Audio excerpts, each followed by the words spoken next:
Maxsus shtabda nima gap?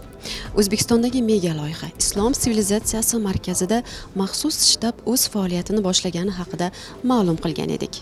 Shtab faoliyati bilan sizni yaqindan tanishtirish maqsadida kun davomida qisqa video lavhalar taqdim etib boramiz. Islom sivilizatsiya markazining birinchi Renessans nomidagi o'sha zalni ekspozitsiya to'g'risida suhbat ketyapti, muhokamalar bo'lyapti.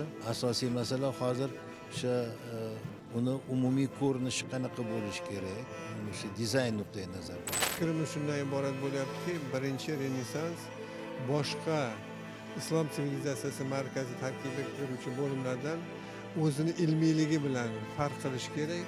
Kirgan odam birinchi navbatda mana shu yerga bir ilm dargohiga yoki akademiyaga kirganda o'zini tasavvurga ega bo'lish kerak. Markaz kutubxonasini jihozlash, IT parkini tashkil qilish, fondini shakllantirish, texnik loyihalari bo'yicha muhokamalar bo'lib o'tyapti.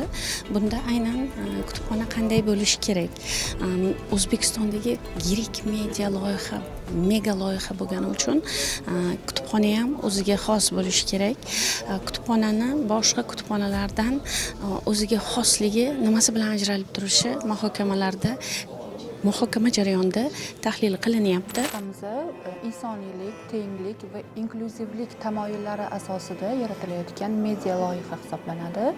Loyihamiz nomi imkoniyati cheklangan kitobxonlar uchun maxsus resurslar deb nomlanadi. Loyiha davomida biz Islom sivilizatsiya markazining kutubxonasiga ko'rish bo'yicha imkoniyati cheklangan fuqarolar uchun ajratilayotgan bo'limga kitoblar bilan ta'minlab beramiz. Shtab faoliyatida 29-yanvarda Prezident Shavkat Mirziyoyev markazga tashrif buyurib, ekspozitsiyalar bilan tanishish davomida bergan zarur ko'rsatmalaridan kelib chiqib, ekspozitsiyani mazmunli kontentlar, tarixiy artefaktlar va mulyajlar bilan boyitish masalalariga katta e'tibor qaratiladi. Shu bois maxsus ishchi guruh vakillari ishtirokida bir qator muhim uchrashuv va qizg'in muhokamalar olib borilmoqda.